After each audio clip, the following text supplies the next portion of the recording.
I'm all out of bubblegum. Good morning, Drakars. Should you save your village or save the world? Let's talk about it. Through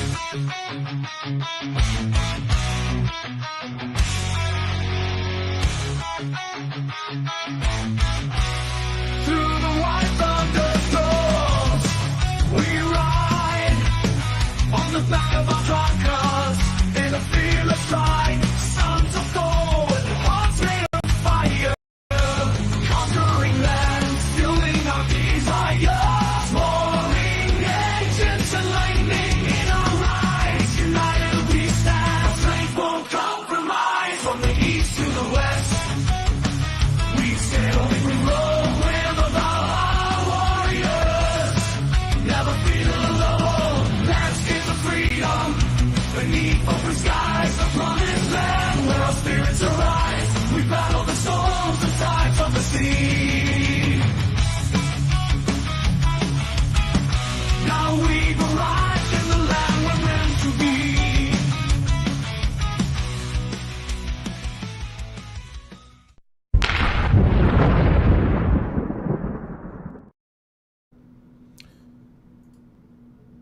Good morning, Drakars. Welcome to the Dragonship. It is a beautiful, crisp autumn morning here in Las Vegas, and I am joined by my friends, my comrades, my brothers, my fellow Drakars. Good morning, R.P. Thor from sunny California. How are you, sir? You're muted. You're muted, sir. We always mute in the beginning, so I missed that part.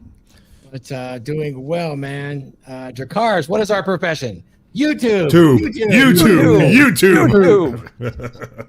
Doing great this Saturday morning. Welcome all you Saturday morning cartoon watchers. Welcome to the Dragonship. Thank you for that, Thor. And Viking Paradigm, the second shiniest head on the Dragonship. How are you this morning, sir? Good. Hopefully you're well as well. I'm doing what I can. Yes, sir. Wraith, Denethor, how are you, sir? Doing well. I see you're rocking the beanie again. Been a while. Is it finally cold enough? No, it's just bad hair day. What's left of it anyway? Yes, sir. And AJ, the shiniest head on the Dragonship. How are you, sir? A little tired. But I'm tired. We'll have a nap. Yeah. Book is out. Link. Yay! Solid.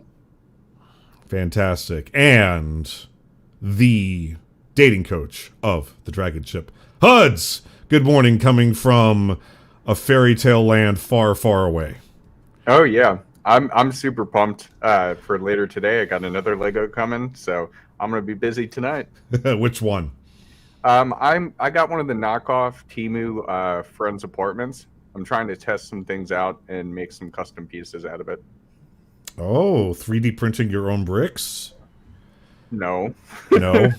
no, not that type of custom, but I'm trying to combine a bunch of different sets that are like almost at the same quality as Lego. Mm-hmm. It saves you so much money, and you can still get like some of the things it's like unnoticeable.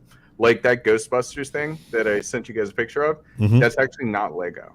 Mm. It's like same quality. It's sweet.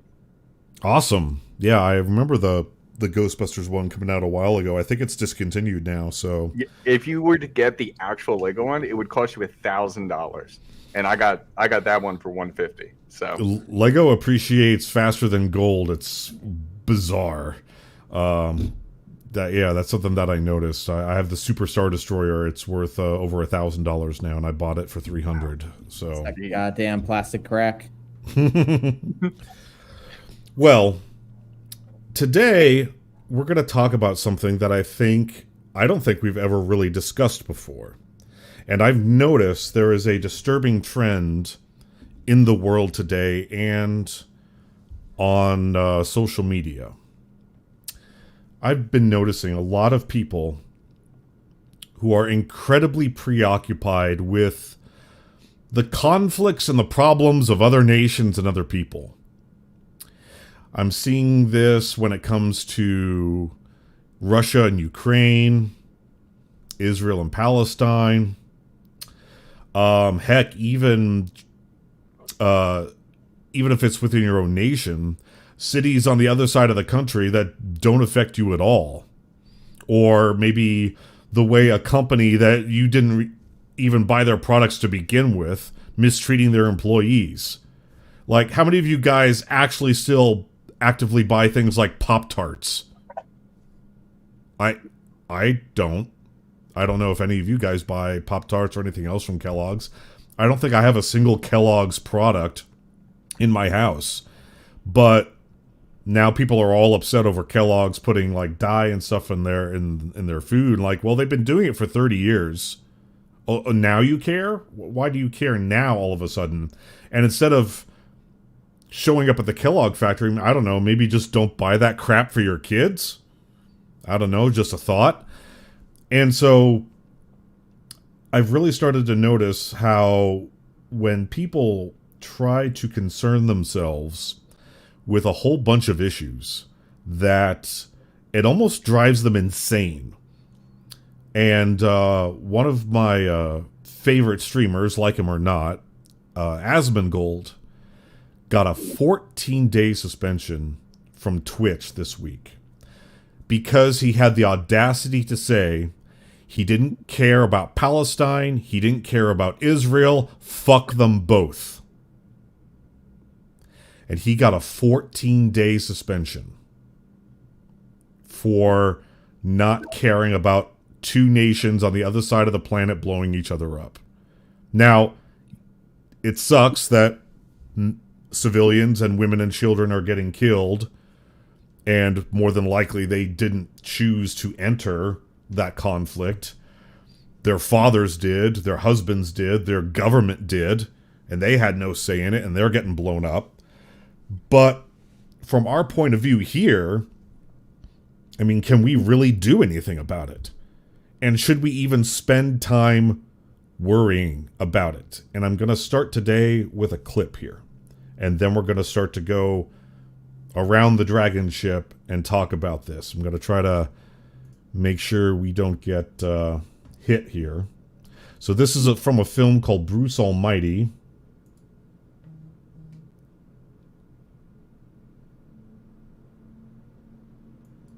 So what's happening is, in case you haven't, ensues. Because if you have two people, say one's a Raiders fan and one's a Giants fan, and each of them pray for their team to win, and he answers yes to both, you're going to have a paradox on your hands. But I brought this up to make a point. And that is, when he was given the voices of all those prayers were being fed to him who still had a human brain, a human mind, limited by physics, limited by the number of neuron connections in his brain. His mind was not the mind of God. Therefore, hearing all those prayers was starting to drive him literally insane, and he couldn't make them go quiet. And so that right there is an example of, if we try to care about too much, if we try to care about a couple hundred people, a couple thousand people, 10,000 people, 1 million people, eventually our psyche, our flawed human psyche, reaches a point to where we can't handle anymore. And to think about all these other people all over the world actually drives us mad. And it throws our anxiety through the roof, and we become depressed and anxious and irritable. So, we're going to go around the horn here. What do you guys think of my observation? Thor. come back to me because I'm actually answering a piece of it I want to thoroughly. So come back to Okay. me. All right, Viking, we know you can talk for 15 minutes. You're up. So this is something I've been pointing out for a long time because it's something I learned from MLD about, like, you only have so much mental bandwidth as a human being every day, right? So this is one of the things that one of the generals in his bilanguage mastery course broke down quite excellently for me. Like, hey, you might have the ability to take on a lot, right? As humans, 40% rule, we can take on more than we know we can handle typically. But the thing is, there is an upper limit to even that. Mentally, all the problems that people take in, they get inundated. Like Bruce Almighty, that's a very good example. Thank you for putting that in there, because that shows what happens when you try to listen to too many opinions. You get the same thing if you're getting too much advice. So what's happening is that people are being blasted, right? I'm the guy with the fire hose for a mouth, as you just made light of.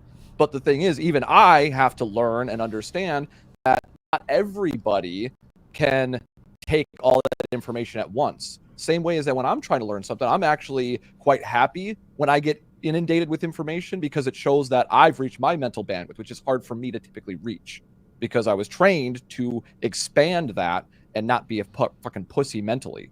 Because this is one of the things that I see, and I'll land the plane on this, is that a lot of guys have strengthened themselves physically in this space, but far less of them have actually strengthened themselves mentally. So would you say that all human beings have an upper limit, but then if you break it down further, some human beings have a higher limit than others, maybe 10% higher or 10% lower? Yes, and you can also train that limit up. I say to guys all the time, it's the same thing as lifting weights applies to your mind as well. If you don't use it, you lose it. Very well said. Huds, what do you think about this? What do you think about caring about thousands or millions of people at a time?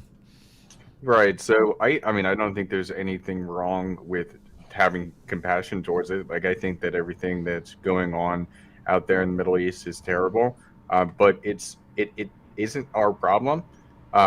And going back to you can't help others until you've helped yourself first.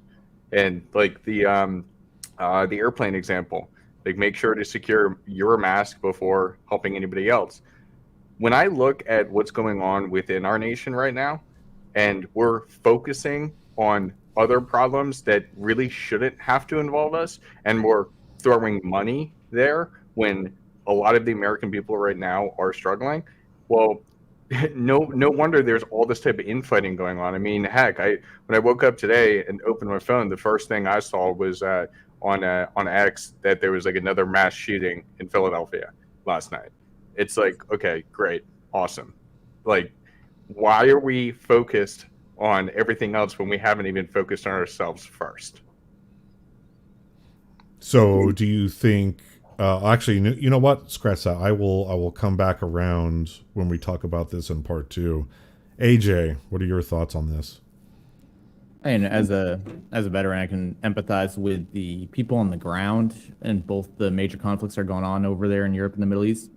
But overall, my take is I'm using mastery, sprinkling a little bit of cynicism. Not my fight, not my problem. It's all fake, GHEY, and retarded.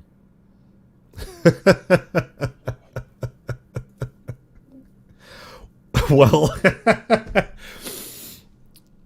I wasn't expecting that, but I mean, yeah, because from our point of view, it appears actually just kind of stupid, right? I mean, because you got this crappy part of the world, and we're kind of zeroing in on this one specific issue for a little bit, but it seems like it's one of the crappiest parts of the world. It's just desert, it's just rocks and salt water.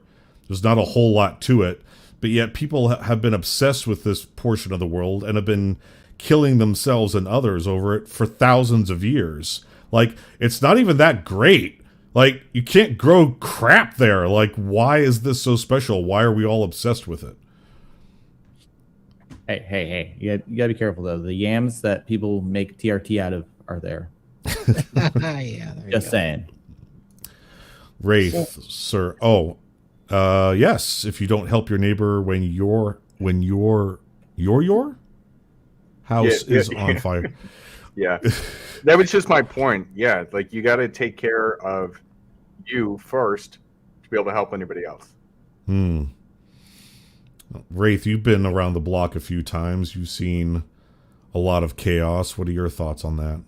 Well, I wrote an essay about happiness, and this is really something that's mostly prevalent in the Western world. As all your basic needs get met and stuff like that, people look for reasons to suffer. All right, because they don't have any challenges in their life, and they're trying to create challenges so that, and they're artificial. They're trying to create those challenges so that they can be engaged in groups or engaged in what they think is, the humanity. So, a college student that's going to college here, their tuition is being paid, they're given a place to live, and and they're receiving an education. They don't have anything. There's nothing that they can worry about. They're not struggling. All right, and so they decide to socially struggle. If they're not physically struggling or emotionally struggling based on their place in the world, then the only struggle they can create is emotional struggle, and that's when they latch on to these things that they think, hey, this is unjust or unjust, and it's a way for them to project themselves as caring, and they get some validation from that. They get Definitely. validation when other people agree with them. They get validation when they see themselves on TV.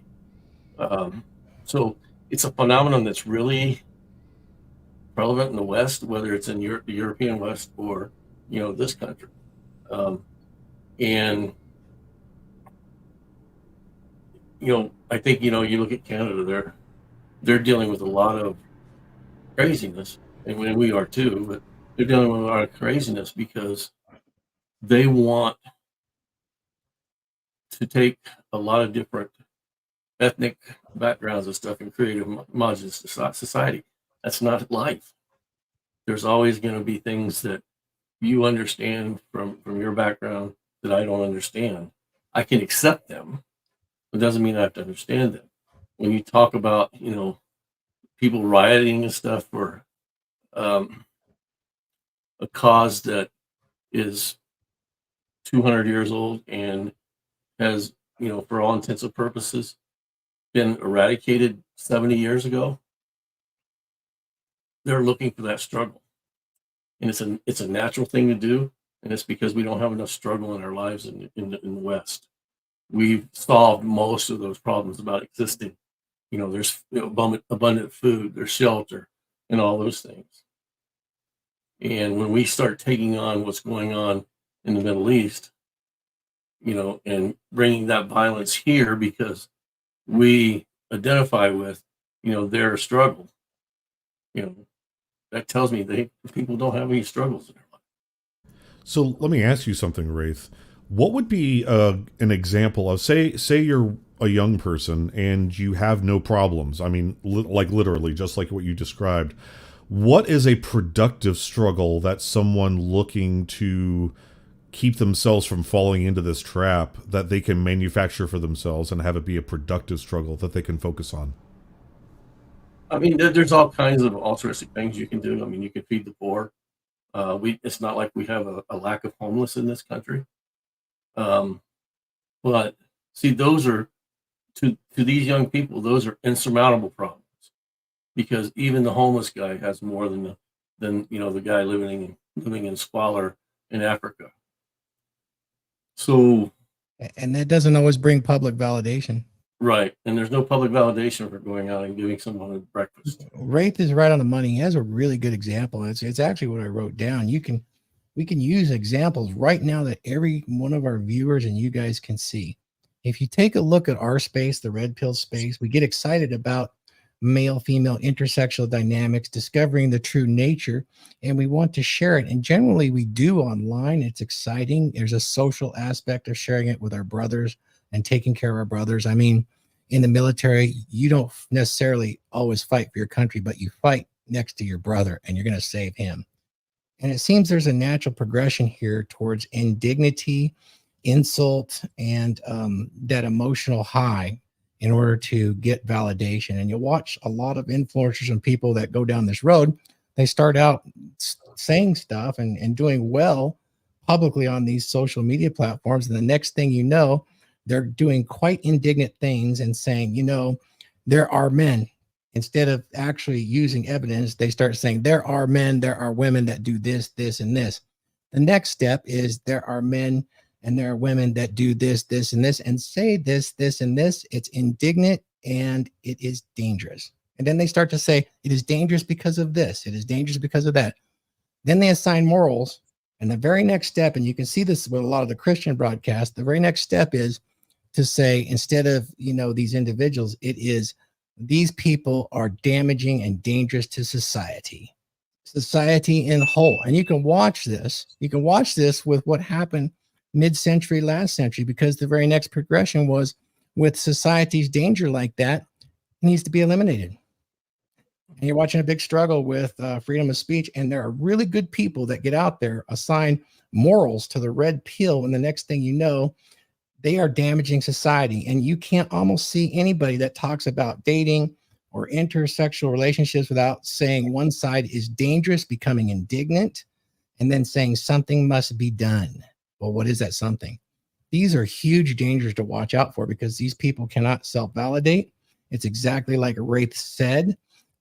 They're looking outside themselves to get some sort of validation that I care about society. Now, I didn't go down the political road of the Middle East, but you can see a lot of similarities there, you know. So my take on it is this is kind of a natural progression of thinking and socializing, that people escalate these things in order to be right and feel validated that they're doing something for the greater good, even if it's not. Now, something oh, go ahead, sir. I was going to add on to that is that because it comes down to that mental bandwidth limitation. It's kind of like the old internet meme. You pick your struggle, or as the old saying goes, pick your poison. There are genuine struggles in the world, like the relationship things and things like that. But what do people do? They don't want to do the work to fix the problems. They want to just do something that's easy that will still get them that mental validation, like Thor was just illustrating, and so was Wraith, is that people need that acknowledgement, that social interaction. And they crave that dopamine hit, as they say. People talk about that a lot, but it's literally just the attention economy that women get involved in. And once again, what do we see? A lot of men are starting to adopt the female mindset. And so many people are just looking for attention and not putting in the work. They don't realize that, yeah, you have genuine problems you can solve, like how to become a multimillionaire, right? Instead of going like, oh, damn those millionaires. Everybody's shaking their fist at the clouds about all the millionaires that are screwing them over. And it's just like, who, where, how? You know, the system might be rigged, but is there a way through it? They're not asking the right questions. And I hear a lot of guys in like, say, what you would call the TradCon spaces, asking those sort of questions that Thor talked about. They're using Socratic method and the last things that's seemingly innocent. Like, is the red pill doing more harm than good? Yeah, they like to point their finger, and it's not just them. That's all. And they like to point their finger and say, look at them. They're bad. They're dangerous. They do this. They do that. And point the finger and then call for others to do stuff. This is pretty lazy, and it's very, very common.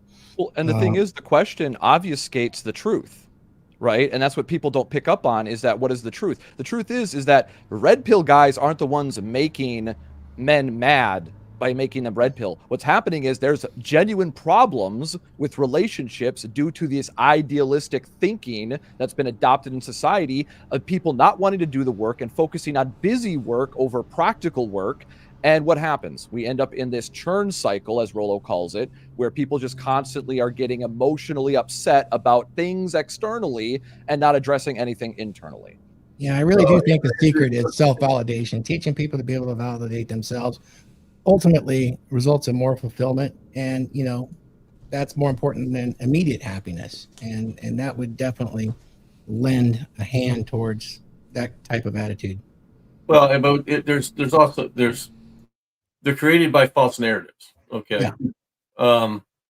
You know, men aren't, for the most part. I mean, and I'm not saying there's not abusive men out there, but most men aren't out trying to rule the world or women or anything like that. They're out trying to live day to day and find some modicum of happiness, okay, or contentment. And you know, and they're trying to do that based on what their requirements are, their standards are. And that gets translated to all men because they stretch the generality out to that point. And you know, if you look at both sides, men, you look at the black pill men, they think they should be entitled to women with no work, and women think they should be entitled to equality or equity with no work. It's just something they're entitled to. It's not something that they work for. And the people that get left behind are the weakest of the weak. Those people, you know, that I talk about, the homeless and the young men that can't realize advancement and those kind of things. So, you know, the red pill starts from that standpoint. If you want to realize, you know, what you want, this is the work you've got to do. And, you know, if every man was out there self-actualizing, for some reason, women think that leaves no room for them. And, you know, they can't self-actualize in the efforts they want to self-actualize in. And that's not true. I mean, like, this is the most wealthiest country in the world at times. And, you know, there's no limit to success. Correct. You know, but we have to put these artificial limits in place in order to seek, you know, that validation so that I feel like I'm struggling. And that's my point. There is no struggle in Western society, really, you know, for the majority of people.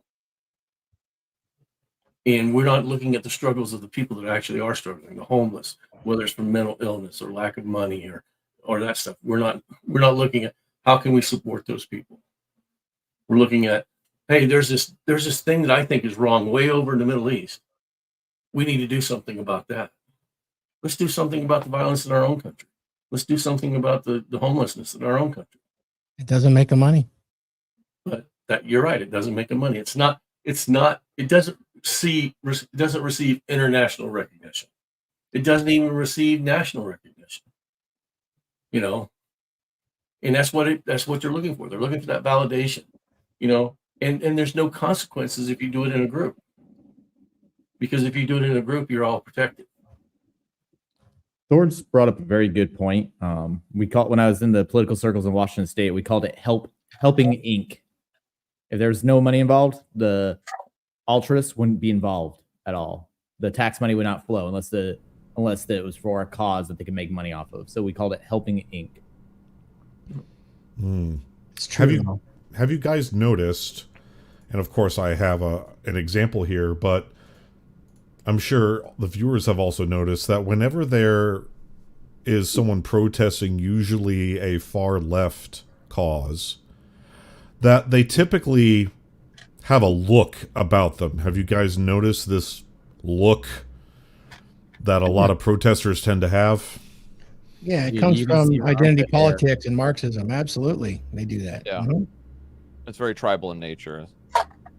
Human beings are sapiens at the end of the day, which is a form of animal. People tend to forget that. And the thing is, as well, talking about the homeless topic, I've been homeless twice in my life, once as a child and also as an adult due to, you know, fuck ups. But here's the thing that I found interesting when I was homeless and talking to other homeless people. I only met one other man that was actually trying to not be homeless anymore in my entire time being homeless, both times. And that was a guy that actually got divorce raped and had 3 kids. His wife completely fucked him over, rug pulled him on the whole marriage shit, and he thought everything was good. He didn't even know there was a problem, and she just fucking rug pulled him one day. And then it had all this like manufactured evidence, and then once again, I'm taking his word for it. But he was down bad, and he was actually like, well, I'm not even mad at her about it. Like he wasn't even bitter. He was just like, I just got to get a job and I got to get back on my feet. So that way, when my kids do grow up, like they could actually get back to me and, be proud of me, but he was the exception. Most of the people I talked to, you know why they were homeless? Because they didn't want the responsibility. Yeah, but that within itself is some form of mental illness. Yeah, like back to that whole thing when I was in the political service, I did run for city council. I did a ride along with Bremerton City PD, and most people who are homeless that are trying to get out of homelessness, you won't see them. Most people you do see that are homeless on the streets are there because they made a choice or they're addicted or, like Ray said, mental health. Because the ones trying to get out of homelessness, they're working. It may only be for $2 an hour, but they're working. And they're embarrassed. So think about from the standpoint, what does it take to have an individual give up on themselves? Nowadays, it seems like not that much. Well, I mean, it does take a lot. I mean, there's some psychological factors that cause that.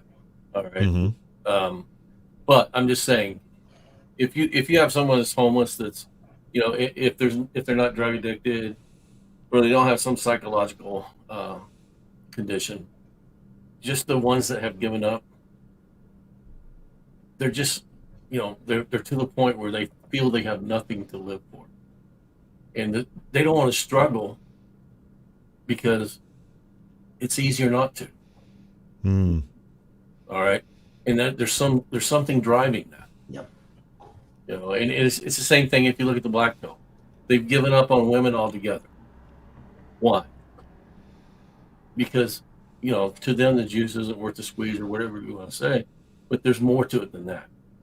And I have yet to find and talk to a black pill guy that truly has given up on women, but I have seen them where they've given up on themselves. They've given up on their own ability to, function in life outside of maybe one scope, like work. Yeah, I've seen that too. I've seen them go that way to where when they're asking for help, the way they seek validation, at least some of them, particularly when I'm consulting, is that whatever is tried, it doesn't work. It actually fails horribly. And that gives them a sense of validation in that they're very special because nothing works on them. Right. I watched that actually grow in commonality. And that's kind of unusual, but that's some kind of a symptom of the mentality, the worldview that's being put out there for some reason. I think it's prevalent here in California, where the state really encourages them to be downtrodden like that. But maybe I'm wrong. No, I think you're right, and I think in most of these cases, when you look at extremists in any part of society, it's all them embracing victimhood based on a lack of being able to self-validate. And then somebody offers a solution that's in power that actually enslaves them. At least that's my view. Right. I mean, it creates, for all intents and purposes, it creates another religion. Yes. Bingo. And Yep. With its own morals, right? Exactly. Its own 10 Commandments, its own doctrine, its own leaders that can cast you out, etc., like very almost Catholic-like in its rigidness, excuse me. And that's probably the least red pill guy here. So, there's a lot of philosophies within the red pill I don't agree with, and I'm very vocal about it. But if you look at intersectional dynamics and stuff, that's all true. That's human nature, and it's both biological and physiological. And psychological. Are you really opposed to the philosophy, since it's not a philosophy, or just what some creators like to broadcast about human nature? And you and I have talked about this. It's mostly what some creators broadcast. Remedies, prescriptions. You disagree with some prescriptions. Yeah, it's not uniform. See, that's another thing. People kind of want to do that tribal thing where they think everybody's wearing the same uniform with the same ideas, and it's not a hive mind like that. It's a culmination of many ideas, and those ideas are fighting for supremacy. That's the thing. Ideas do fight with each other, and it's mainly about the prescriptions, right? When we talk about the praxeology philosophy part of the red pill, that's just scientific observation and assessment. Right. But once people take it past that, well, these are my observations and assessments, that's when you get into the prescriptions, and that's when you get into people's biases interfering with the truth. Right? The truth is the truth. There's what I call universal truth. That is the shared reality that we all live in, that no matter how much you want to ignore it, you can't ignore it, right? If I break my leg, I can't just walk around pretending I didn't break my leg. That's reality. And other people are going to see if I'm, even if they believe me that my leg isn't broken and I start walking around, they're going to be like, your leg's broken, dude, go to the doctor. Right? They can tell, but what are they? Even if they're agreeing with me, yeah, his leg isn't broken. What's going to happen? Like, well, broken legs are a construct from white supremacy, right? Yeah, and then what's going to happen if I don't acknowledge the problem?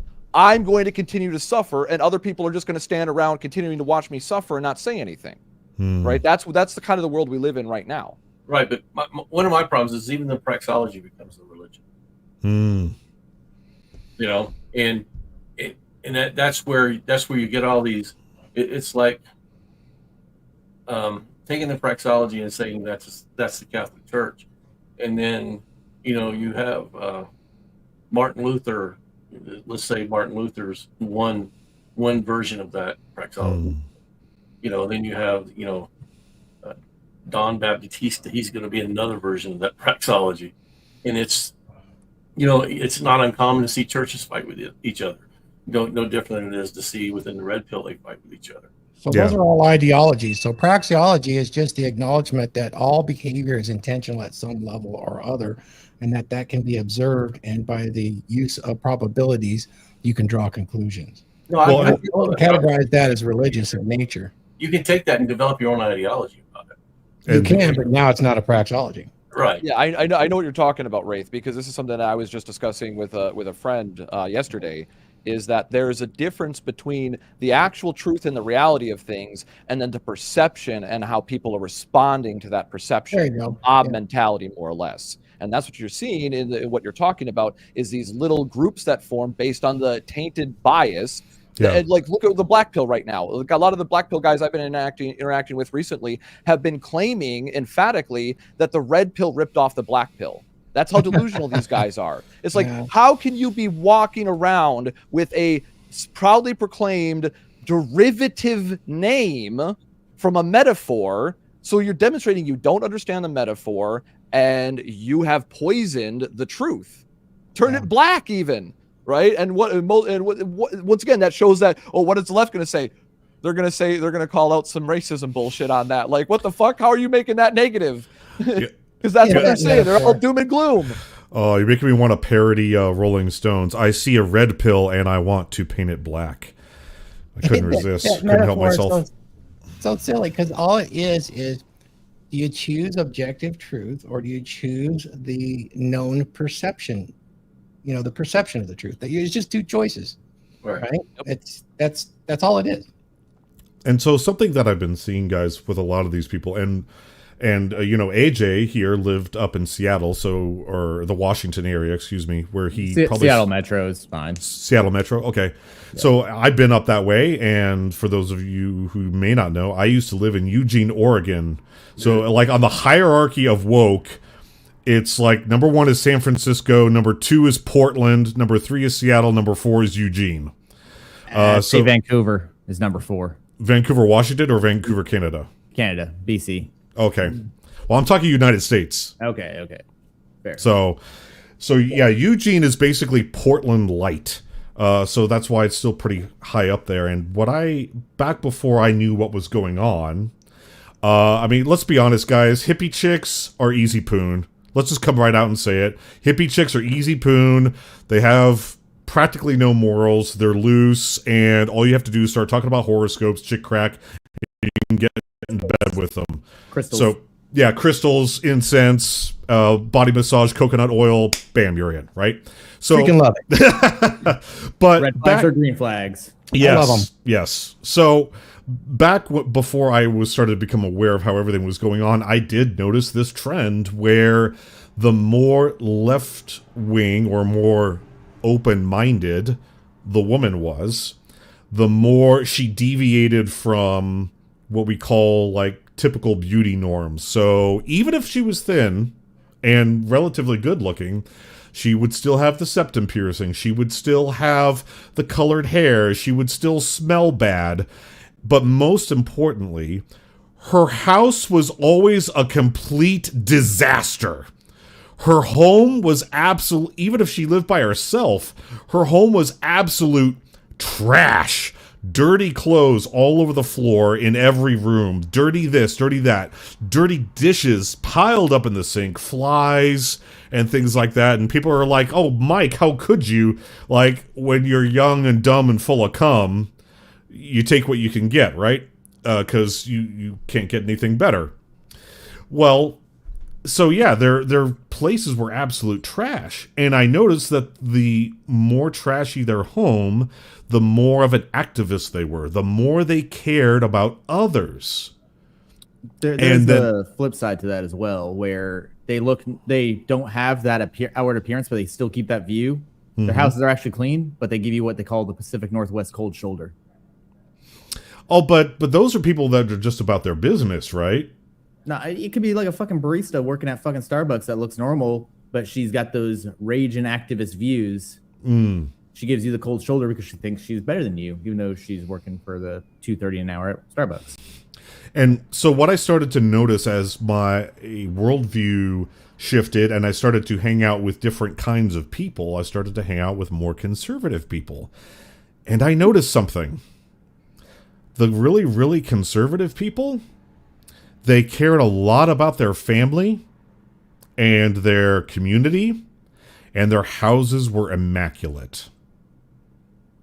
They were clean. They were organized. Their cars were clean. There were no dirty dishes in the sink. They were well groomed. And I started to notice this, and we're going to go around that in a second here. So politically, I like that. I like what you just said about the conservatives and the liberals, but from a perspective of having been in politics in California, is that's accurate, but I would never associate because they're so similar when you actually know it's almost identical with just a few different words. They use a lot of sign language. AJ and I lean libertarian for a very good reason, because having open conversation is really important, and that is missing today in this guardianship of the village. Is open, real conversation is not allowed on any side. And this is something that I noticed here in a book. Now, yes, I like Jordan Peterson, sue me. I would not go to Jordan Peterson, guys, for anyone listening here in the audience today. I would not go to Jordan Peterson for relationship advice. I would sooner go to someone like Rollo for insight on intersexual dynamics. I wouldn't necessarily go to Jordan Peterson. Jordan Peterson is an outlier who married his high school sweetheart, or college sweetheart, excuse me. Most of you are not going to be able to do that.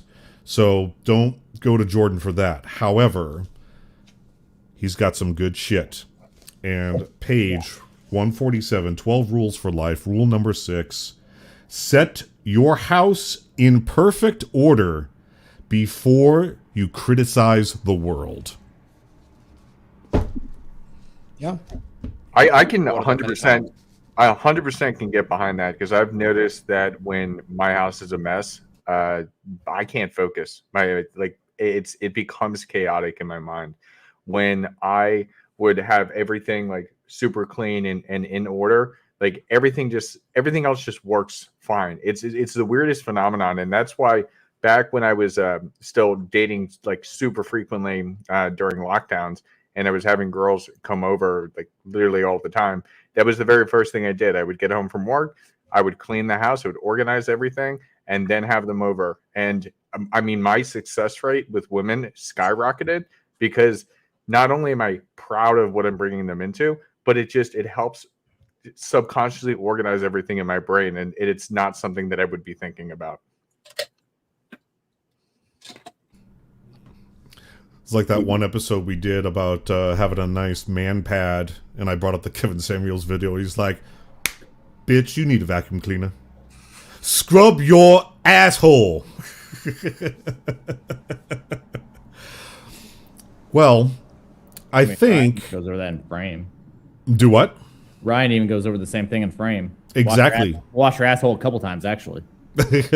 Twice, and then do it again, even when you think it's done. Guys, I think there's an incredible. Let's see, whose book is it that talks about this? I think it was Thor's book that talks about this, where it's a portion of the it's a factor of the dominant masculine presence, about looking after like your kingdom, even if it's small, even if your kingdom is a shit apartment in New York and your only roommate is a rat. Yep. Correct. And there goes Viking showing off his kingdom. It's a great one. I like it. I like it a lot. So here's what we're going to do, guys. We do have a super chat, and we want to acknowledge that. But first, of course, a little housekeeping. So we got Thor's book coming out here. AJ, show your book off. AJ just dropped his book. Yay.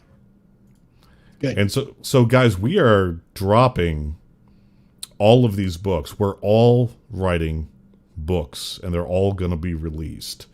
And but of course, it all started with Thor. Have you ever felt like you're fading into the background?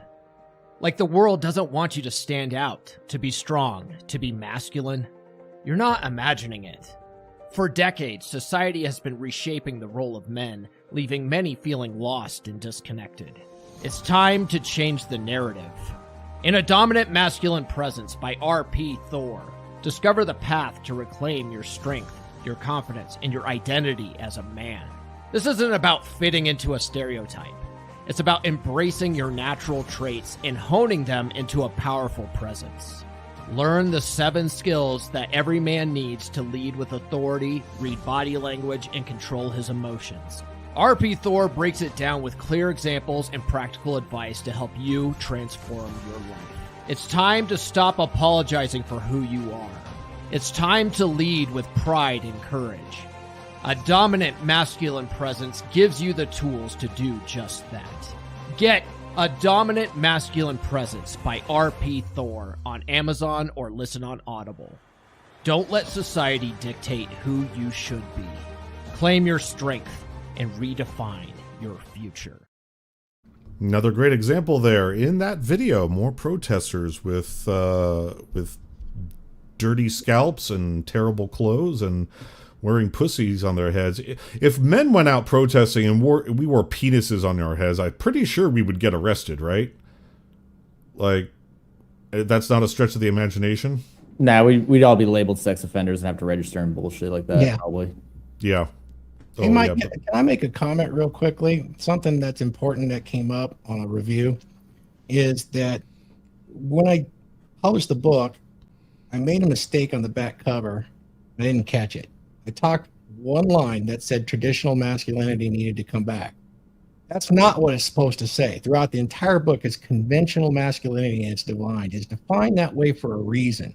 However, anybody that looks at reviews is going to say there's an advocacy for traditional masculinity. That is not the case at all. Why would I say something like that and try to define it here for the Dragonship? And I've talked to all you guys about this, and you've done such a wonderful job in your writing because I think you agree with me, is that conventional masculinity is different than traditional. Traditional follows a series of traditions, routines, rites of passage that differ culture to culture, as recognized as masculine by the body of men in that culture and the body of women in that culture.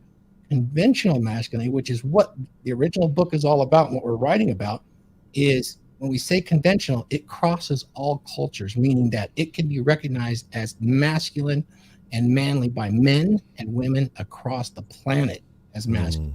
That's an important distinction. Somebody make a short clip out of this because the conventional masculinity is where I think the real power is because it crosses culture.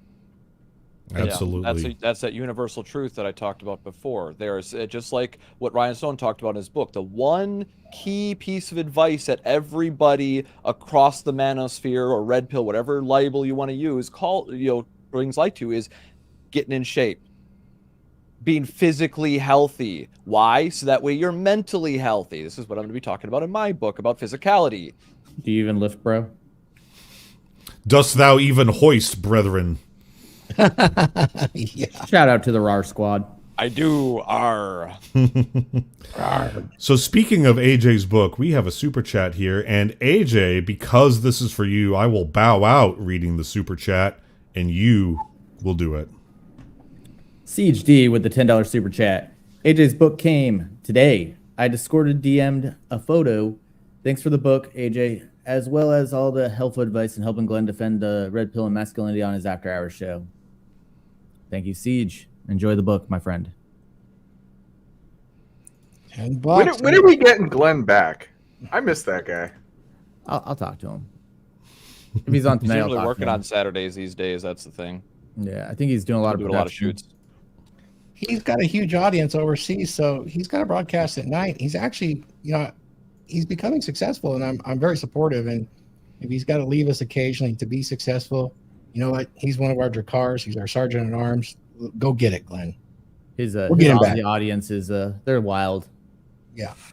They get a little vocal and a little irritated. I should sell my book down there. They need it. Yeah, well, there's a lot of overlap between the TradCon community there, as well as a lot of people that are into like the debate topics and stuff like that. Yeah, So a lot of people.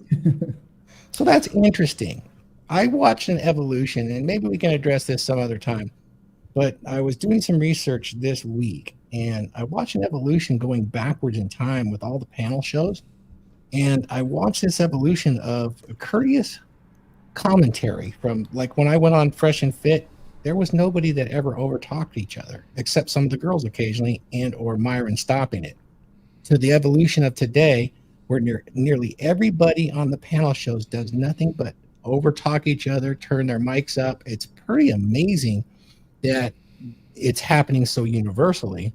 And the fact that the use of the word no has become kind of a colloquialism to start a conversation off, where people will say no and then start the conversation. No, that's not what's going on. No, today, no, Thor. Huds, you're wrong. It's just something I observed, and I went, wow. I've been on a lot of those shows, and now I see just this intense over talk and the use of the word no. I'm sure it's just a fad, but I've kind of been laughing at it lately. Have anybody noticed this? It's a human thing. We all have an innate desire to correct or clarify. And as somebody that has like obsessive compulsiveness, I do struggle with this myself. Even just now when you're saying I want to jump in and be like, I want to say this and clarify this. But what do I got to do? I got to bite my tongue, hold back, and wait my fucking turn. So yeah, having some etiquette and decorum in conversation, which can lead to really productive friendships. I think that's not always the, good for a good exchange of ideas and values. However, I know it's quite entertaining. A lot of people. So I want to now bring the topic into the second part. So it kind of sounds like we're all in agreement that we've observed a consistent pattern with human behavior, that if people focus their energy outwards and try to fix the world before fixing themselves, it only ends in performative virtue signaling and ultimately disaster for the individual, and a lot of times disaster for the very cause that they claim that they're trying to champion. So it kind of sounds like we're all in agreement there. So now the question is, for ourselves and for anyone listening and watching right now, is okay, well, that makes a lot of sense, guys, but I'm 26 years old. I live by myself. I don't talk to anyone. I do my job. I come home, and yeah, I go to the gym, but I don't talk to anyone. I come home, I play video games, I go to bed, rinse, repeat. What is my village? If I'm supposed to look after my village before the kingdom, I can't. And I'm not an elected official, right? I'm not the governor of Nevada, so I can't worry about what's going on in Carson City or even down on Las Vegas Boulevard. That I can't concern myself with that. So guys, where does a man's village begin? And how far out does it go? Obviously the governor, his village is the state. The president, his village is the nation. But that's not 99.99% of all men. So the rest of us, where does our village begin and where does it end? AJ. Your village begins first and foremost with yourself. Like, there's a phrase that Cappy uses all the time that I think a lot of us need to start using a little bit more. I'm surprised I did not go over it in my book, but no one's coming to save you. You're only responsible for yourself at the end of the day. Contextually, you can move your kingdom into other places. Like me being a lead at work, my kingdom extends to my subordinates underneath me. Granted, it's only one technician that works with me on nights, but he's part of my kingdom at work. When I'm on the Dragonship or hanging out with you guys are part of my kingdom at that time. It's almost like frame in a way. All right. Huds, what about you? Yeah, interesting question. And I think that everybody has different sized, and I like that word kingdom more so than village, just for the sake of how we're talking about this. Everybody has a different size, and you really just determine how large you want to make it. So, for example, like my main core village is me, and it's my girlfriend, and it is like the immediate world that we live in here, the home. But it does extend outside of that. I've got the portion of my kingdom, the village of Wark. I've got the village of the Dragonship, as AJ was saying. So you really can extend it as big as you want. One thing that everybody notices when they grow up, the amount of friends that they have and the amount of people that they talk to shrinks. It's just a natural part of growing up. And it did kind of suck for a while when I thought back to what it was like in high school or college, where it's like everybody is friends. But then you really hone down into the exact people that you care about the most in life, and you get along with the best, and you really just, you just improve that group to be the best it possibly can be. So I think that size-wise, it really comes down to what you can handle. Some people can handle a lot more than others. I have overextended before, and when you're trying to juggle so many different like villages within your kingdom, well, you can't effectively move anymore, and you end up crashing and burning or get burnout, like we talked about a couple weeks ago. Awesome. That's really good. Now, Thor, now, Wraith, forgive me for forgetting if you have children or not. I know for a fact Thor does, so I'll go to Thor first.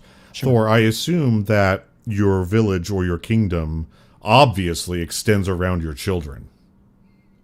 It does. I actually look at it, have changed and looked at it differently for many, many, many years now. I like everything that Huds said. I think that's actually very, very accurate. But as a transformative, inspirational leader for decades now in my profession and outside, my friend group has actually grown huge. Almost every single influencer in the Red Pill I met before they were even on YouTube and spoke with. So the way I view it is that the motto here is a rising tide lifts all ships. As a god amongst men, I am that rising tide. So it extends quite far, actually, in my mind. And now, that doesn't take away the pragmatism of doing what I need to for my immediate family. Of course, 4 children, 13 grandchildren. And then I have my extended 9 brothers, which are my Drakars. So they need me, I'm there. So Thor, if you're living in California, there's a lot of bullshit happening up at the top that trickles down, and some of it affects you and some of it does not. You know, the gas prices affect you, the taxes affect you, whether or not they're going to take your children away from you because you refuse to transition, then that probably does not affect you. So it does, though. It does in the way I play the game here. Okay.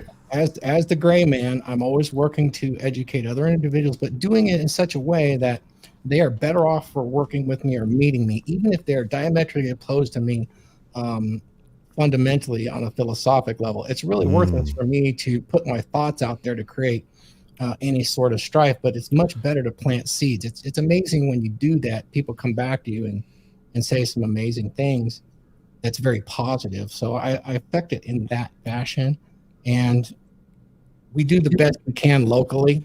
That's about the best you can do in a place like California. And it'll change, but it's going to take a long time, and there's going to be a lot of pain. So I'm focusing on you because you're in a very unique position, because you are a, shall we say, based gentleman living in California. So for all the other guys out there listening, do you actually go to the state capitol in Sacramento and protest? No, but I will work with my local townsfolk, and I have been involved in politics where they do send people to Sacramento, the Central Committee, all of those sort of things when they align with my libertarian values, and I will fund things that way because it's more effective for me to do it that way, and then have friends where I can exercise influence. That works pretty well, particularly in business and somewhat locally in politics. So yeah, that's how I would garden it. Yeah. So it sounds like you've been moving this way for quite a while. How effective would you say overt protest actually is, from what you've observed others doing? It's extremely effective for the left. Do you think it's not as effective for the right because the right are too busy working their job? Yeah, they chose not to do it. When they're conservative, they're conserving their energy and they're working on themselves sometimes. Sometimes they're not. Sometimes they're quite vocal, and yeah, it's a matter of numbers. We're outnumbered here tremendously. So to win the game in California, you have to kind of play the game and be the gray man. And it's possible. There's a lot of benefit to being here. That's why I'm not gone. Plus, there's special medical things that prevent me from leaving because I have access to those. So there's reasons. I have children that have left California, and for the better. And we'll see. We'll see what happens here. So do you have any advice for young men who feel like their system, whether it's nation or state or even city, feels so overwhelming that they feel like they can't do anything about it? Because maybe they don't have children, so maybe they do have a lot of free time in their hands and they want to help. Oh, that's a really, really good question. You need to draw within yourself and start to reduce, your mental activity into a couple of goals, and then focus on those goals, because you can absolutely overwhelm yourself if you get involved in politics or activism in any way. You're going to find yourself out in front of the store with, the petitions and all that stuff. And it's going to eat up all your time. You can do some of that, but you need to be disciplined. Know what works well for you. Start to explore those areas. But really, the best thing you can do is to be the best you can be, earn good money, be good to people so that you're always leaving them better off. And you'd be quite surprised how effective that is in your community. Being an activist in some ways is just being adversarial and complaining. If you've never been to a town council, go and watch. Typically, it's the city attorney that's in charge. Most of them are quite leftist, and the people just stand up and bitch about water rates and trash on the street and ordinances and all that sort of stuff. Hey man, that's what I ran for city council on. Yep. But yeah, so, I can back Thor up on that. When I did run for city council so this is 2017, Bremerton District 1. So it's about a population, I think it was like 8,000 people in that district. City's got like 40,000. So from April to August, I literally slept 3 hours a day, because if I wasn't at work, I was either phone calling, doorbelling, going to meetings, meeting up with people. It was literally nonstop for 6 months. Christ. And did that make you a better person? Probably made me a better public speaker at the time. And gave me a realization that literally the government's not here to help you. They don't give a fuck about you. Was it fulfilling at all? Yeah, because I learned a lot. Would you ever do it again? If I wasn't in my current work structure, maybe. Because I don't work a normal work schedule, because this is my working weekend, so I worked last night, I work tonight, I work tomorrow night, and then I'm off Monday, Tuesday, then I work Wednesday, Thursday, I'm off next weekend.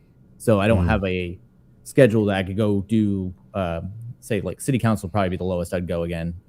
So it's very hard to do city council meetings, because you have all these because not just being a city councilor. When you're a city councilor, you sit on boards and stuff, so you might be sitting at a community development board, helping them approve permits, or seeing what ordinances can be changed to allow permitting to become easier or harder. Yeah, it's a lot of work. Now, Wraith, forgive me for forgetting, I'm pretty sure you have children, correct? 6. Yeah, I thought so. So does your kingdom extend around your children and grandchildren? Yeah, I think it does. I mean, I've got 22 grandkids and Holy 7 damn. grandkids. If I'm trying to keep up with Thor. So No. I raised my brother, man. We're just working toward the same goal. yeah. I think life is multidimensional. It's not I have my family here, and I mean we can isolate portions of our life.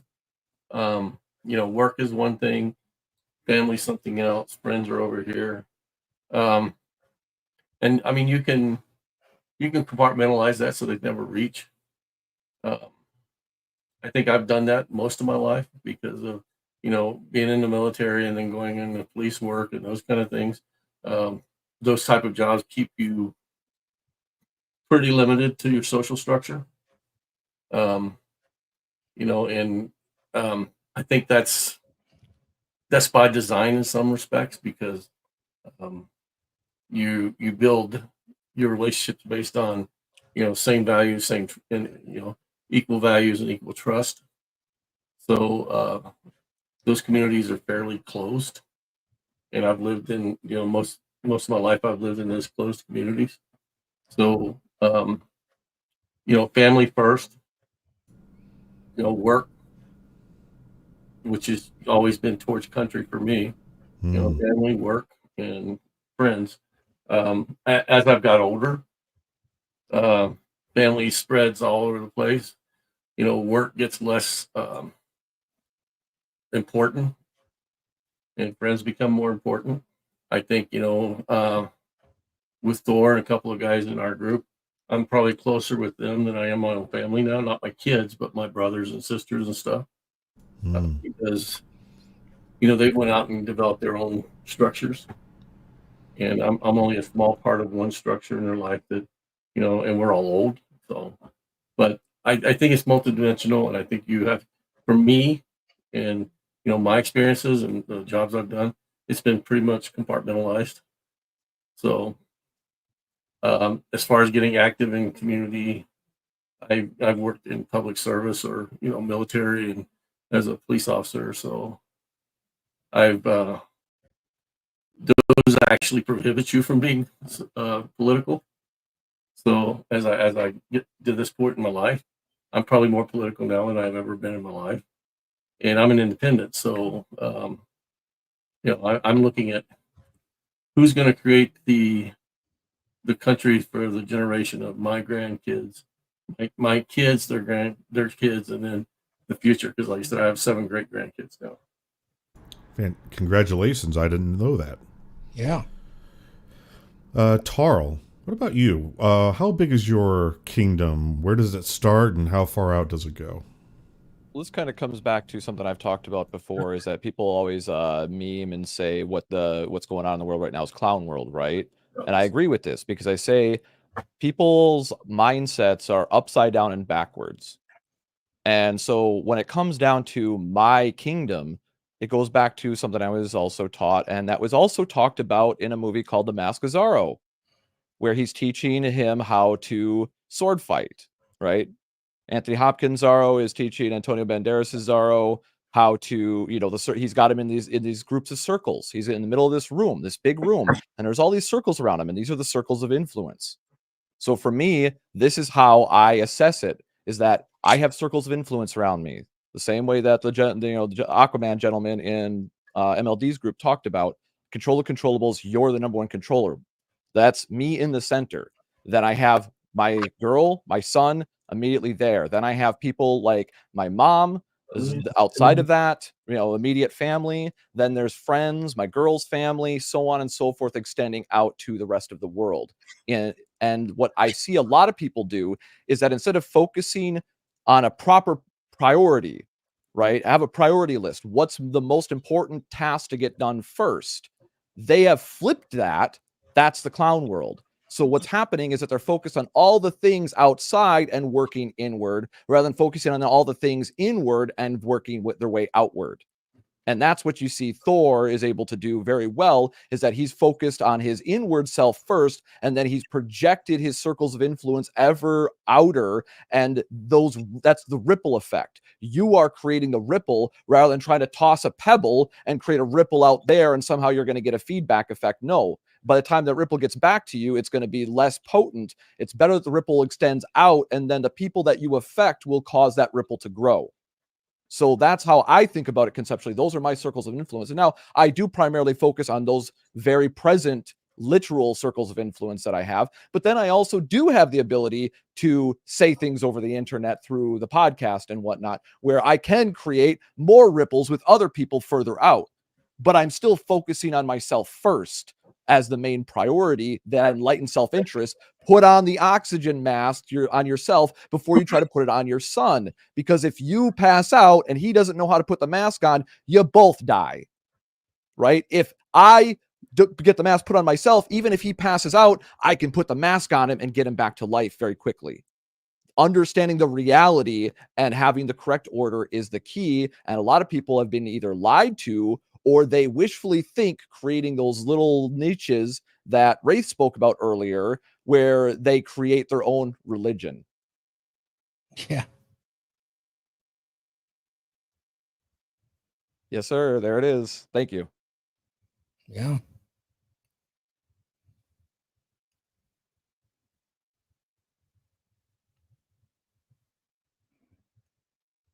Yeah, I'd like to thank all the chat members. I love the interaction with the chat.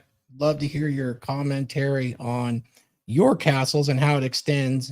You know, I mean, being an Asgardian, it's pretty wide for me, my social influence and what I consider nearly all of humanity as part of my family. This is something that's not really always widely discussed, but I love the folks that really do want to see a brighter future for all of humanity, even if they're angry at a political side for their opinion, and or even some of their violent tendencies. They know not what they do, and objective truth, empirical truth is important. Perspective truth, okay, it's valuable. I mean, look at some of the writings of Nietzsche when it comes to himself and what he's trying to strive to become, and becoming the overman is really that brighter future, and trying to push that forward to his fellow man and thereby his village. That's the best guardianship I could think of, is basically you're living well. And that's the best example. You are demonstrating how it can be for others, and they're going to want to do it too. Which dovetails perfectly into what I think will be a nice little bow at the end of the show today, and that is for young men out there who might be asking, okay, this is all fine and dandy, guys, but what do I do? Where do I start? How do I've got all my stuff taken care of, but then I start doom scrolling on Twitter, and I want to stop doing that. Well, where do I start? And I'll go first, because I think I have one of the smallest circles around myself, and that is by design for now. It will get larger as my life progresses, but I'll go first. When it comes to things like social media, I'm on there for fun. As I often say at the end of the show, my Twitter or X is there so I can raw dog the internet. I don't give a shit. I could get perma-banned from X tomorrow, and I wouldn't care. I would just find something better to do.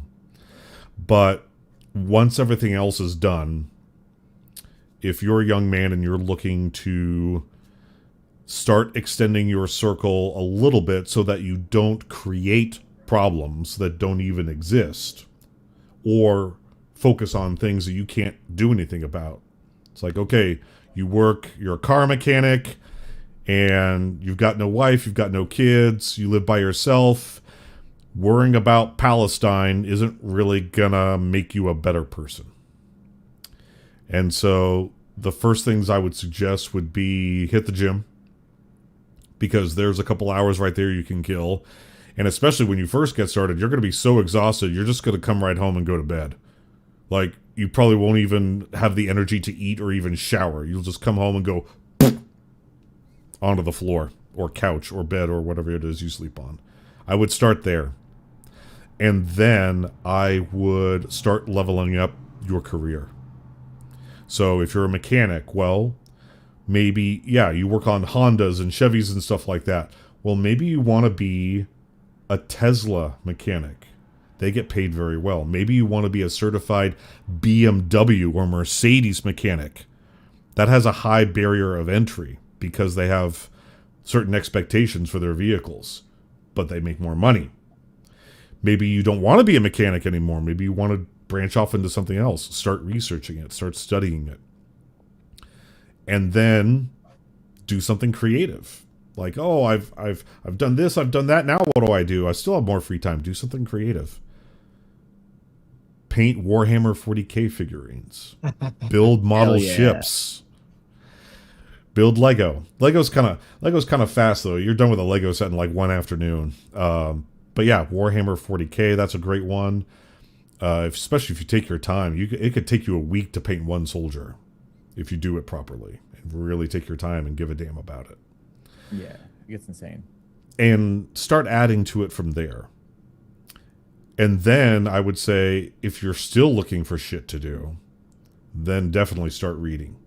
Absolutely start reading. Read nonfiction, especially history. Read about the great men of the past. Yes, of course I'm going to say Marcus Aurelius. I'm also going to say Thomas Jefferson, Benjamin Franklin, Julius Caesar, Napoleon Bonaparte, Genghis Khan. Whether they're good or bad, that's up for, the people directly affected by them to decide. Fun fact, did you know Vlad the Impaler is considered a hero in Romania? He's not the villain. He's a hero. All those people he put on stakes, foreign enemies. Yep. Fun little fact I learned earlier today, watching an interview with a Romanian historian for Halloween, and they were talking about Dracula. Dracula is actually a hero in Romania. He's not the villain. So think about that whenever you're reading about like Genghis Khan or Attila the Hun.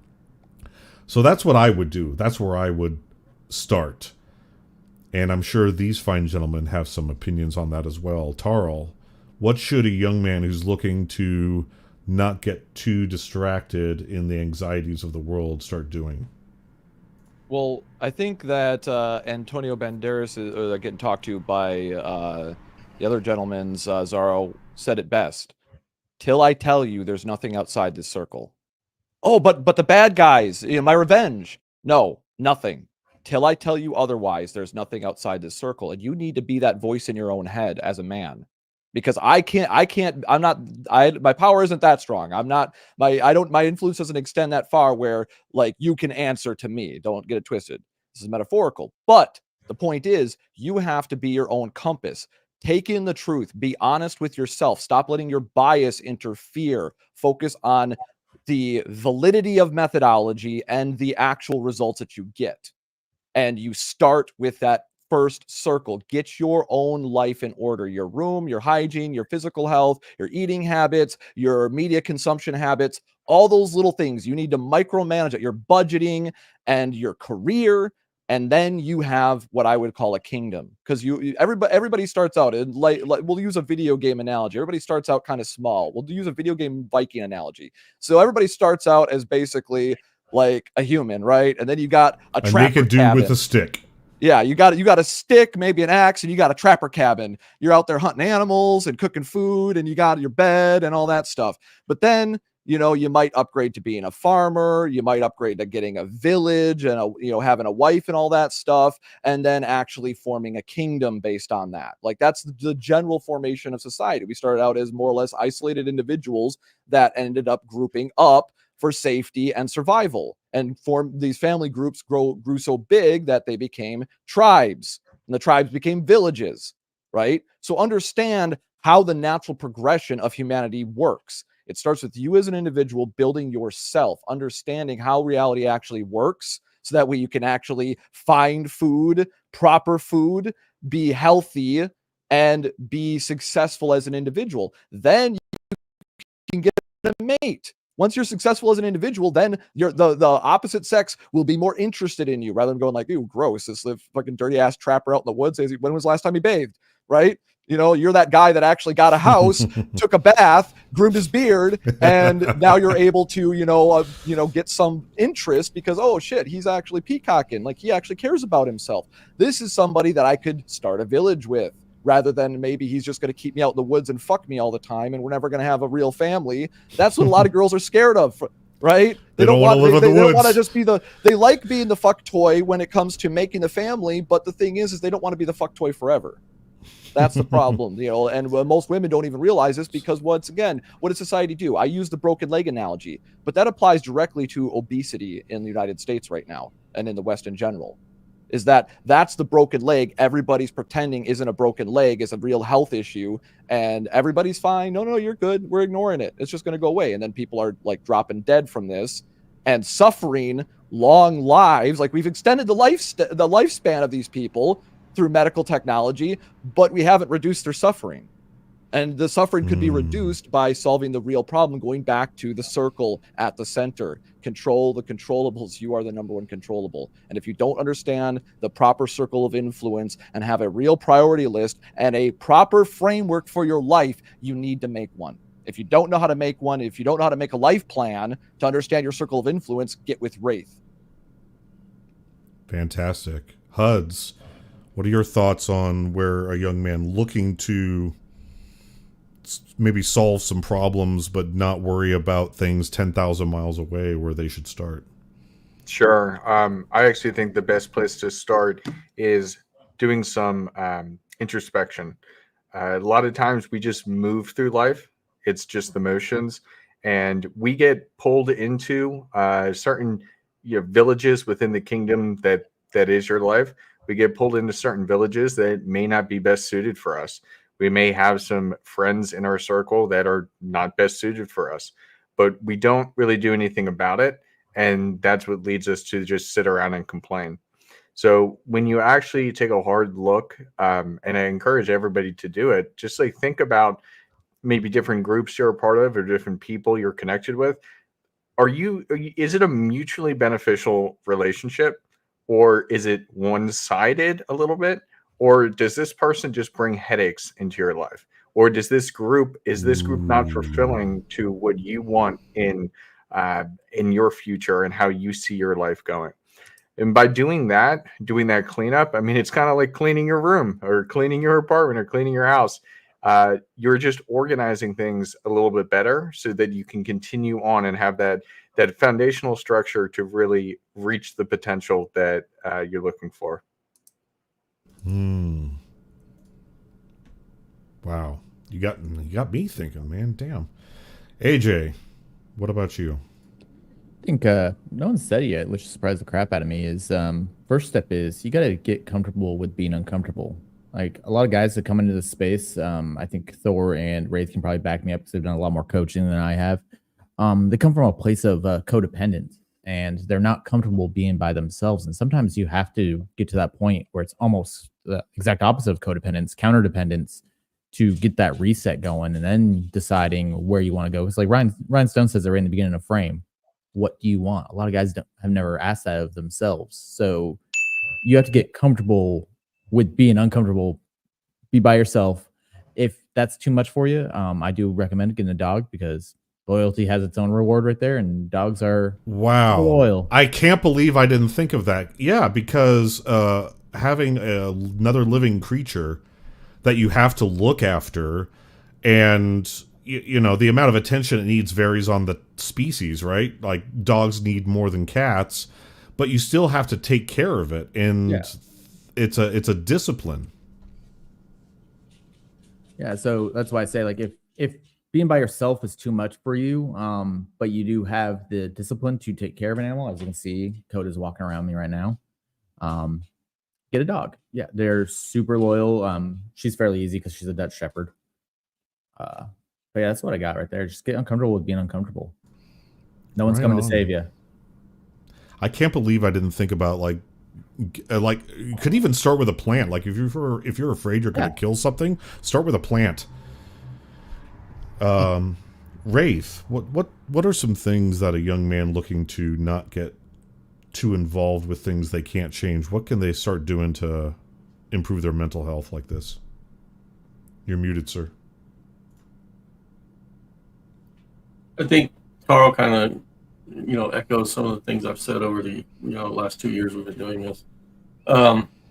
If you're looking outside for validation, you don't have frame. And I'm going to plug a book here. This is the book that I've written for Thor's series, and it's about frame. It's not a prescription; it's a toolbox on how you can start, looking into yourself and finding, what you want in life. Because you can't bring anyone into your life, and you can't lead anyone through life if you don't know what you want. You're out there without, you're a rudderless ship, I guess is the best way to put it. And, it starts with you and it ends with you, and in the sense that you're going to be the one that are bringing people in and out of your life. You're going to be the one making choices about your life, and you have to know why you're doing that and from what perspective you're doing that. I have a second book out called Manhood 101, and it walks you through, after you understand your frame, it walks you through finding your purpose and those kind of things. And it's not a prescription either. It's a toolbox. I don't give prescriptions. I give you tools. If you use the tools, that's fine. If you don't use the tools, that's fine. But if you're not listening to yourself first, you're listening to everyone else all the time.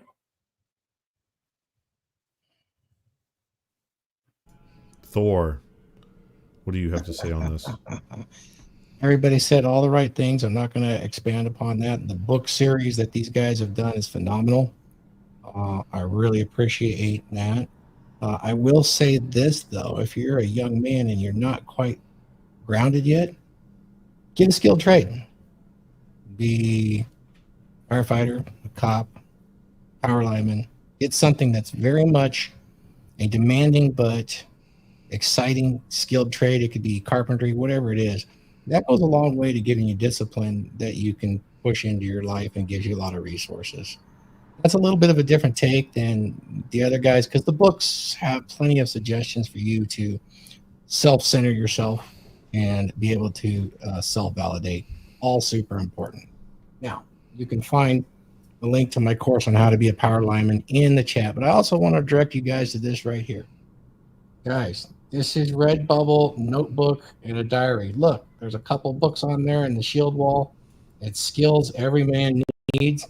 And you can find that, and you can find this shirt. It just released on Redbubble. Here is the link in the chat. Enjoy. Have some merch from the Dragonship, guys.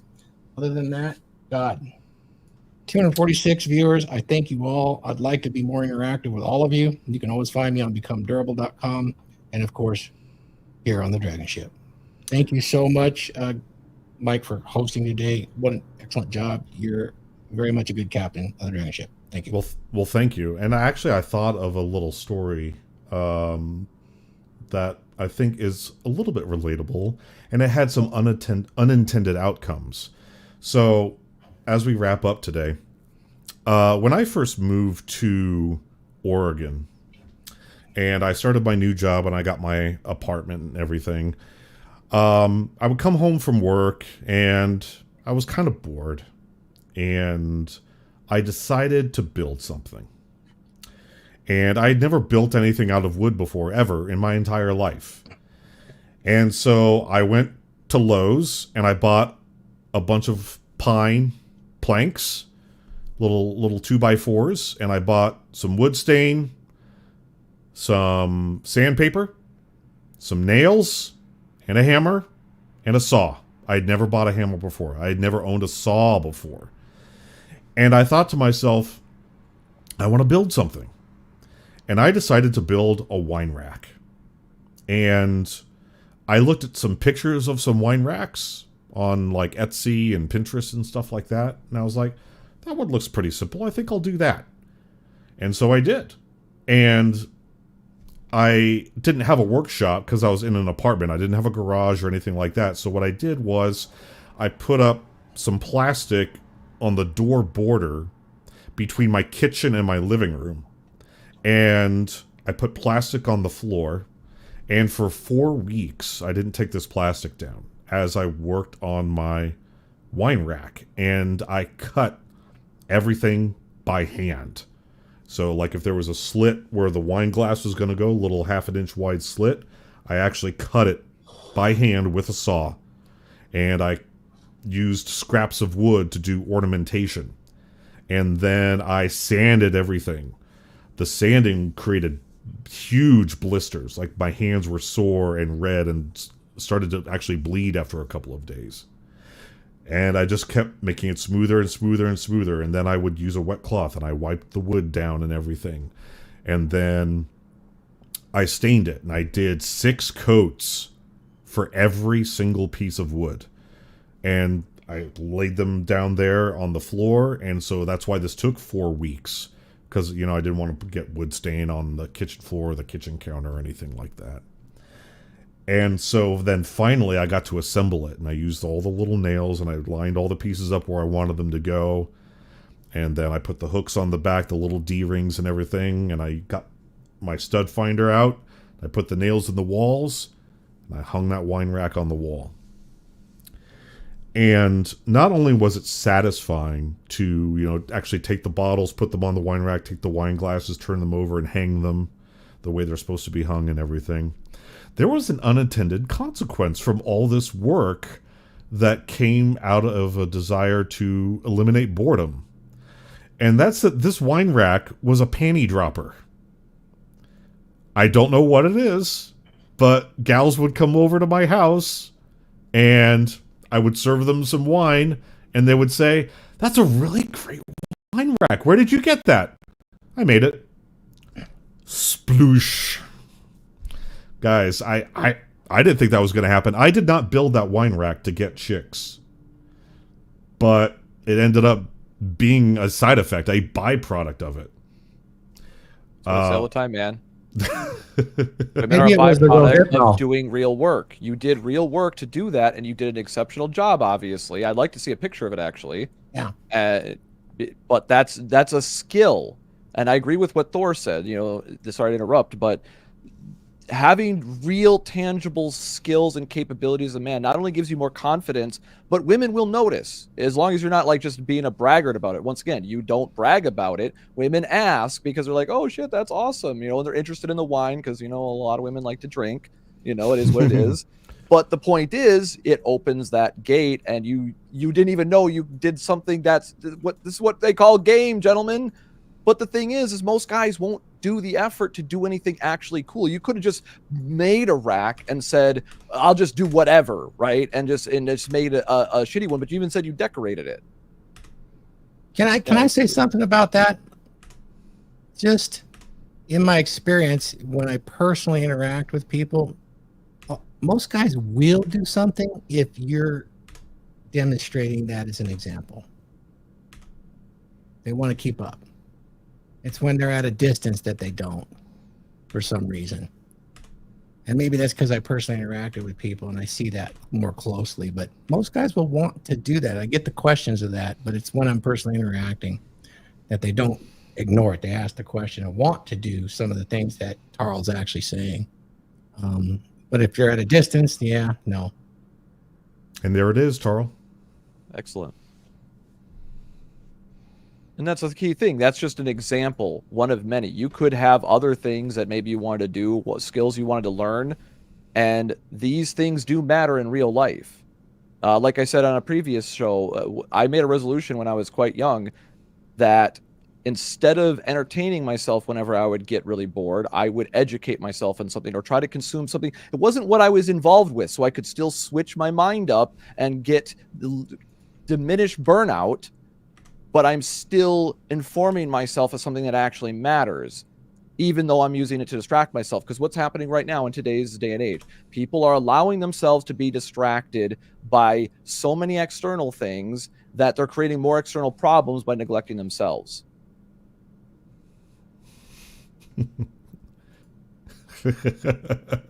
Thank you, Julian. Wood.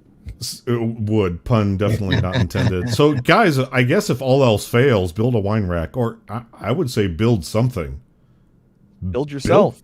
Build yourself into something Build better. a bookshelf. A Build a discipline frame. table works pretty good. Yeah, if you are say need a piece of furniture as an exercise like Mike did, maybe learn how to build it instead of going like, oh, how do I buy that on Amazon? You know, it's like I can't necessarily show this right now, but for instance, there's like a sliding tray that I have for my keyboard that I got a desk without a keyboard tray, but I got clamps and I got a cutting board, a very nice cutting board, and I drilled holes in it and I attached that for my slider. So I have a perfectly stable, perfectly like matching all the aesthetics and everything. Nice little slider here. It'll be in the pics on the website when I do the studio photo shoot and all that.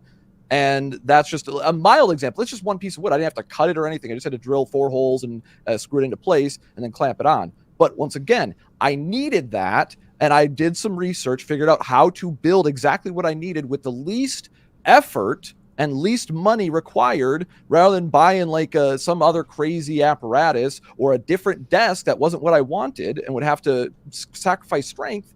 I made a choice and did that project as part of this. One of many that was done in here. There's multiple projects that I could list, but that's a good example. Like Thor even said, even if you already have a good career and you don't need to shift careers, make yourself build something. That's a perfect example, Mike. Thank you very much, Charles. And thank you, all of you, for this wonderful show today. I'm very mellow. I'm very calm because the weather's so nice. It's 65 degrees. There's a little bit of a breeze. The sun is shining. It is a gorgeous day here in Las Vegas. And I actually have some Brotherhood members from Donovan's circle, if we want to talk about circles, coming to visit me here in Vegas within the next few days. So I'm looking forward to seeing them. I'll be posting some pictures on IG and X and other places. But I want to thank you all for joining me here today because, you know, I didn't have the most energy here today, but it's because I'm just very at peace right now. Because it's just, life is so beautiful, and I'm loving it right now. And I'm glad that I have Drakars, such as fine gentlemen like you, with me here today. And with that, guys, let's pay tribute to the book that started all of these books, R.P. Thor. Have you ever felt like you're fading into the background? Like the world doesn't want you to stand out, to be strong, to be masculine? You're not imagining it. For decades, society has been reshaping the role of men, leaving many feeling lost and disconnected. It's time to change the narrative. In A Dominant Masculine Presence by R.P. Thor, discover the path to reclaim your strength, your confidence, and your identity as a man. This isn't about fitting into a stereotype. It's about embracing your natural traits and honing them into a powerful presence. Learn the 7 skills that every man needs to lead with authority, read body language, and control his emotions. R.P. Thor breaks it down with clear examples and practical advice to help you transform your life. It's time to stop apologizing for who you are. It's time to lead with pride and courage. A Dominant Masculine Presence gives you the tools to do just that. Get A Dominant Masculine Presence by R.P. Thor on Amazon or listen on Audible. Don't let society dictate who you should be. Claim your strength and redefine your future.